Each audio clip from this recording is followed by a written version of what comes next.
Hi everyone, General Hodges is with us. What a great day.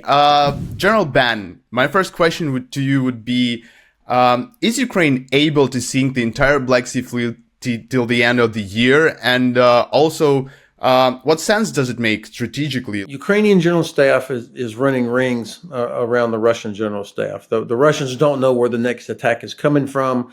They, like many casual observers, focused on Ukraine's ground attack going through the minefields and the trenches, which is an important part of the counteroffensive, but it is only a part. This is what NATO calls multi-domain operations. The U.S. does this. Ukraine is actually doing it in front of the whole world right now, where you integrate the effects in the air domain, the land domain, the maritime domain, in cyber, and in the information space. So the attack on Crimea, this was not an accident or coincidental. This is the result of a very sophisticated approach where you use intelligence, sabotage, special forces, drones, and cruise missiles, all to first blind the Russians by taking out radar, and then taking out critical logistics and maintenance site, the dry dock, the biggest dry dock in the Black Sea, and Ukraine was able to destroy that. And the bonus was destroying a Kilo class submarine and a logistics ship. That's amazing. And then, of course, the culminating part of this phase, if you will, was the destruction of the Black Sea Fleet headquarters. Now, whether or not the admiral himself was killed is almost irrelevant. What is more important was the loss of about 30 staff officers and subordinate commanders. You can replace an admiral or a general. It's much more difficult to replace the 30 or so people that are doing all the work around him. That is a real blow. So when people ask me, how's the counteroffensive going? I say it's going great. If you can step back from it and look and keep in mind, it's the land, air, maritime, all of these things are happening. It puts enormous pressure on the Russian general staff. Every time a drone forces the airports around Moscow to shut down, okay, that's pressure. That has economic impact, psychological impact. This is all part of the counteroffensive. So this loss, the headquarters, all the people inside there, is it a significant loss to the Russian fleet? Are they, indispensable, or how does it work? Did Ukraine actually inflict some serious damage for them? This is real damage. When you think about what goes on inside of headquarters, okay, you've got people, you've got stuff, you've got communications, you've got everything that they're trying to do to conduct naval operations in the Black Sea Fleet, That includes blockading ports, that includes stopping grain shipments, that includes Russian Navy vessels that fire caliber missiles against Ukrainian civilian targets. All of this was being orchestrated from that headquarters. Gone. So, of course, everything can eventually be replaced, but this is a severe disruption at an important time, and it demonstrates how Ukraine, which does no longer have a navy in the traditional sense, is able to protect its coastline. Grain ships are starting to move again, and the Black Sea Fleet really cannot do much about it. Now, this is also part of what I think is the decisive part of this war, which is the ultimate liberation of Crimea, getting Crimea back. Whoever controls Crimea at the end of this war is going to be the winner. And for Ukraine, that means isolating it and then making it untenable. I mean, the Russians are going to say, if we stay here, this is going to happen every day. I mean, there's no mystery about where they are. Everybody in Ukraine knows exactly where everything is in Crimea. And so if we, the West, deliver to Ukraine what's needed, additional long-range precision capability, the Black Sea Fleet cannot just sit there and get hit like this day after day. Same thing for the Russian Air Force flying out of Saki and other places, or the big logistics hub at Jankoy. This is about making Crimea untenable so that they have to reposition. So we could name the it's a good investment of French or British taxpayers' money. And by that I wanted to switch to investment of American taxpayers' money in particular, and the ATACMS rockets. We have rumors by now that America will provide Ukraine with ATACMS rockets, but we don't know yet which ones. We heard that those are gonna be the cluster munitions ATACMS rockets, and I don't know much about them. And I wanted to ask you, what does it mean? What does this type of rockets can do? What damage will be able to inflict, and what are they needed for? So it is very frustrating for me that we're wondering now what's actually coming. I mean, why the administration, which has done so much, why they have hesitated on this specific capability, long-range precision strike capability, which would help make Crimea untenable for the Russians and which would also neutralize the only advantage the Russians have, which is mass. SACEUR, General Cavoli said you can neutralize mass by taking out headquarters, artillery, and logistics. So that's why the ATACMS and the German Taurus would be so helpful for Ukraine. Now, if the administration has made the decision to finally deliver something like that, if that's true, and of course I hope it is, why do we have such a rotten or ineffective communication strategy? I mean, this is a big decision, and yet nobody's sure, have they made the decision or what's coming? And I don't understand that, because usually they're pretty careful about on the strategic communications package that comes along with these sorts of decisions. Now, my own personal preference would be, number one, what does Ukraine need the most? That's what we should be delivering, okay?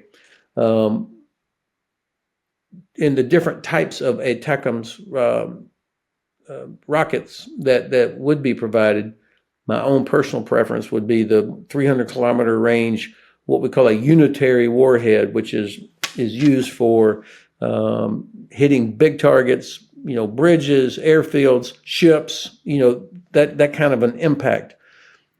The cluster, the type of ATACMS that brings cluster munitions is not a bad thing. It won't have the same range, but it would be very useful, for example, against airfields or aircraft and maintenance facilities at an airfield, or against a big logistics site. It would be less effective, in my view, against Sevastopol because, of course, Ukrainian general staff, people who are doing the targeting, are going to be very careful about damage to Ukrainian civilians that live in and around the port. And so that's, for me, that's the downside of the cluster munition. But the cluster munition will be very good against headquarters and artillery and logistics sites. Probably that comes into the decision of not providing Ukraine with the unitary warhead ATACMS, so we wouldn't destroy the Crimean breach again, and wouldn't provoke Putin to do, I don't know, another press conference or what? What are we afraid here? Yeah. Well, I was just going to ask, because last time we spoke on this podcast with you, you talked about striking Sevastopol and Crimea as, first priority. Are you satisfied, or do you you feel like there are still a lot of targets unblown yet? Yeah, of course. Crimea is the launching pad for so much of the evil that Russia does. I mean, the Black Sea Fleet, the Russian Air Force, drones, logistics, all of that is there. And so I think that Ukrainian General Staff is going to continue to work to isolate Crimea. And by isolate it, I mean to cut the so-called land bridge that runs from Rostov along the Azov Sea coast to the peninsula. And then, as Mark mentioned, the Kerch Bridge, when you are able to cut those two, either by literally destroying it or blocking it with land forces, or stopping movement with the use of long-range fires. Whatever it is, Crimea becoming isolated so it cannot be reinforced, it becomes a gigantic trap, a cul-de-sac. And then you keep working to make it untenable so that the commander of the Black Sea Fleet says, we can't sit here. We have to reposition to Novorossiysk or some other place further away in order to avoid getting hit every day by long-range weapons. That will achieve two or three things. First, no other place has the same capabilities and capacity for sustaining the fleet as does Sevastopol. So they will lose some effectiveness if they have to reposition to Novorossiysk or other places. And I'm pretty sure that Novorossiysk is already very busy with all the other commercial work that happens there. And they won't have the same maintenance facilities and everything necessary to keep the fleet going. And they'll have to move further away, and that makes it more difficult for them to keep launching caliber missiles against innocent Ukrainian civilians. Same for the Air Force. They would have to move somewhere to get out of range. And then, so that adds time and distance, makes it a little bit more difficult for their Air Force to be able to operate. So that's what's got to happen, and which is why I think if we're serious about helping Ukraine win, we should be providing the capabilities, whether it's ATACMS, Taurus, Gray Eagle drones, ground-launched small diameter bombs, other long-range systems that will help Ukraine accomplish the effects they need to accomplish. Yeah, I'd love Biden to watch this show, actually. Yeah, please, Mr. President, if you're watching this video, if you're Biden, if you're watching this video, please, first of all, subscribe to our channel, like this video, share it with the people who work for you, leave a comment, maybe you have one, call us, maybe we'll have you on. But yeah, speaking of politics, there's something that has been a discussion in Ukrainian society especially, and also among Western pundits, and that is Ukraine's moral right to strike Russian energy infrastructure.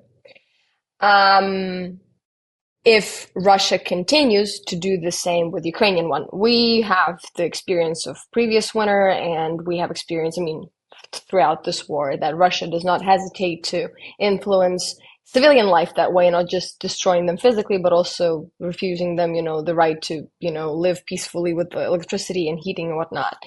So can Ukraine be, answering virtually with the same kind of attacks on virtually Russian soil, which has been a kind of point of contention in the discussion about Ukraine-Russian war? So the answer to that is an obvious yes. Under the UN Charter, every nation has the right to defend themselves. So that's an easy yes. The concern or the issue I imagine that the government in Kyiv has is, will they risk losing support from some Western countries if Kyiv begins to go after more and different type targets inside Russia? I actually think no. I don't think that the United States or others would back away. I don't think there's been a lot of negative or pushback by the West on the various things that Ukraine has been doing already inside Russia. Now, of course, one of the reasons given early on by the White House for not providing ATACMS was that they were concerned that Ukraine would then use these against targets inside of Russia that could lead to some sort of escalation. The French and the British were satisfied that Ukraine was not going to do that. Kyiv has told the U.S., we won't do that. We have enough targets already inside occupied Ukraine that we would not use these American-provided weapons against targets inside of Russia. For me personally, I would say, of course, go after the targets that you need to go after to protect your people, to defend yourself. But I think Ukraine will not I don't get the sense that countries would push back against Ukraine using their own drones and other weapons that they are developing so well against, whether it's Russian energy infrastructure. I mean, about 2 or 3 times a week, I see something on Twitter of an oil refinery that's on fire somewhere, or a factory blows up somewhere inside Russia. You know, this is not due to somebody smoking carelessly. I think there are good people trying to take the war to the Russian people. Doing it successfully, amazingly successfully. Like, we get used to it, but in fact, like the fact that it's happening, it's just it amazes me. I wanted to ask you about your thoughts on the state of the ground counteroffensive, which is going on around the area of Tokmak right now. Does Ukraine, in your opinion, have a chance of breaking through Russian lines of defense till the winter, or does it even matter? Like, does the weather matter? Sorry. Yeah, what should we expect in the next couple of months? Well, I tell you for sure, what you can expect is that Ukraine is not going to stop.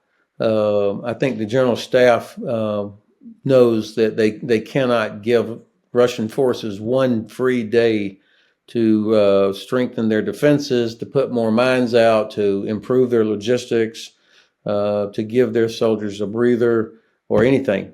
So even as the weather changes, and of course I know that the ground there in that part of Ukraine, when it gets wet, it's a special kind of mud. But this is not the 18th century when armies would go into winter quarters because all of their artillery and wagons were pulled by horses and oxen, so you could only go on campaign when you had grass for forage, and that's why armies would go into winter quarters.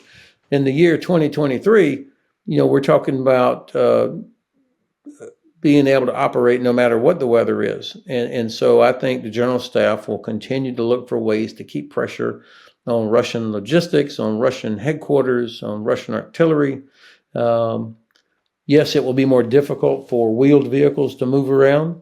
But I can't even imagine that the general staff would stop or take a pause. And so that they know the weather, they know the ground better than anybody, and I think they'll make the most of every opportunity. This notion of breaking through is to me an interesting notion. I would like to think that the Russian defense lines that were established over the past year, trenches and mines and dragon's teeth and these various other obstacles, that at some point Ukrainian forces find ways to get through. And we see evidence that that's happening in places. But what matters the most is, are they able to create enough penetration so that you can bring up long-range weapons that can interdict Russian logistics, the ability of the Russians to move from Tokmak and further south. I think that's probably the aim. Of course, if you do get through to areas that are no longer mined, and then you can exploit that penetration. I mean, that's the whole concept of ground warfare, is to penetrate and exploit. Once you get behind them, then it creates a real problem for the Russians when you've got an armored formation that's able to move around in the rear area. The Russians know that too, so which is why they built so much defense in depth. So let's see. There's no doubt. I mean, there's no way to put a sugar on this. I mean, it's very, very hard. What I see watching Ukrainian soldiers fighting in these tough areas, and the Russians, you have to give them credit. I mean, they did not waste the time that we gave them. They created a strong defense. The reason we're asking about the weather every time, because every time there's, autumn and the winter is ahead, or there's spring, every time mostly pro-Russian pundits will raise the everlasting question of, well, now, mud and everything. And it's good and it's important to explain to people that, especially people who are removed from war as a classic concept, that, it's not a matter of, as you said, pulling these carriages with guns anywhere. It's modern technology, and that's why it's essential in that regard to kind of keep talking to our Western partners that, we get supplied with better technology, because that way weather will not make much difference, and this will allow Ukraine to advance faster, because, as you said, again, it's obvious, the time that the West has given Russians accidentally, they have used with care and caution. And just the thing is that my question regards more of this, like, conceptually philosophical thing that, whenever we're running into this issue of people getting tired from war, especially in the information sphere, and because people are kind of expecting these results to be very fast, and we do achieve fast results. It's just they're not what people would expect them to be. People always assume, these amazing things like with Kherson would happen over and over again. How does it kind of, how do we keep presenting these victories in a way that would be understandable for the general public, that we keep the support for Ukraine among, for instance, American audiences? Is there some way that we should approach these, if you will, gains that Ukrainian military is having, that, would kind of feed into the, people's willingness for continuous victory, even though, as you said, war is very hard and difficult, and it is a concept that is difficult to grasp for some people? This war is being covered like nothing I've ever seen, where you've got, every day, hundreds of little video clips, and so average viewers who may or may not have any military experience, all of a sudden everybody's commenting on drone warfare and what's happening, and why did he go left instead of right, or what's happening, and so you're gonna have to accept that there will be people that will be unconvinced or will be critical, just like every Monday after a football game, people are criticizing what the coach did, even though they haven't played football a day in their life. That's why we call it Monday morning quarterbacking. The more important thing, if this is about making sure we don't lose support from the West, honestly, I think helping people in the West understand why this is in our interest.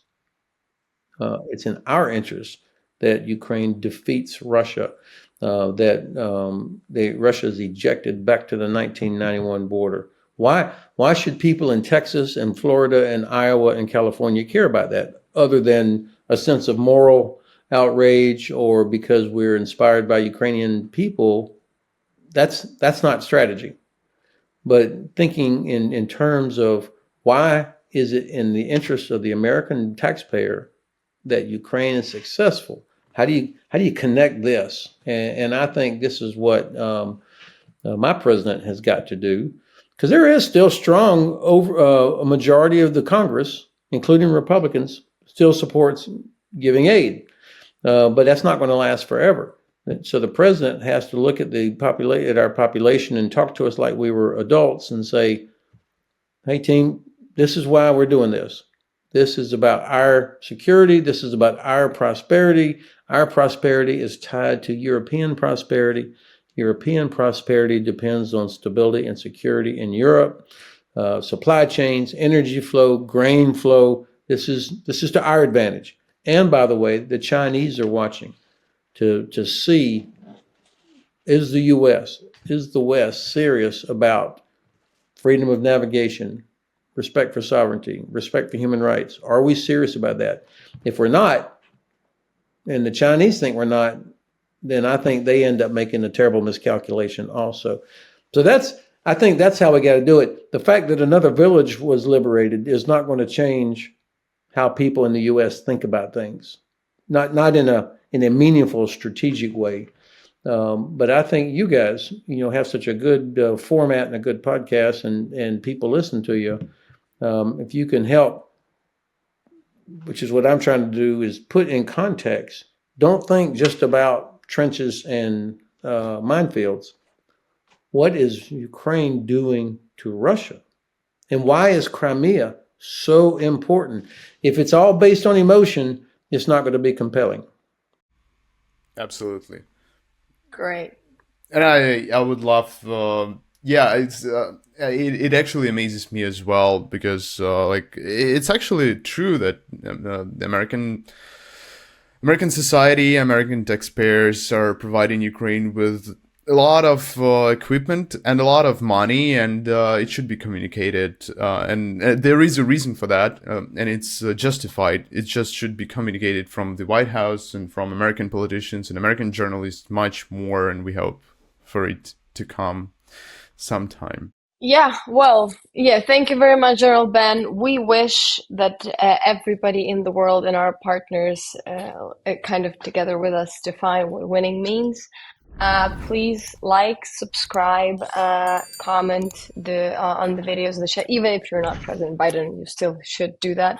Send it to your friends. Thank you, Ben. Thank you, Mark. And we'll see you next week. Thank you very much. It was like a lovely discussion. I love you Yes, having it was great. It was great. Thank you, so guys. much pleasure.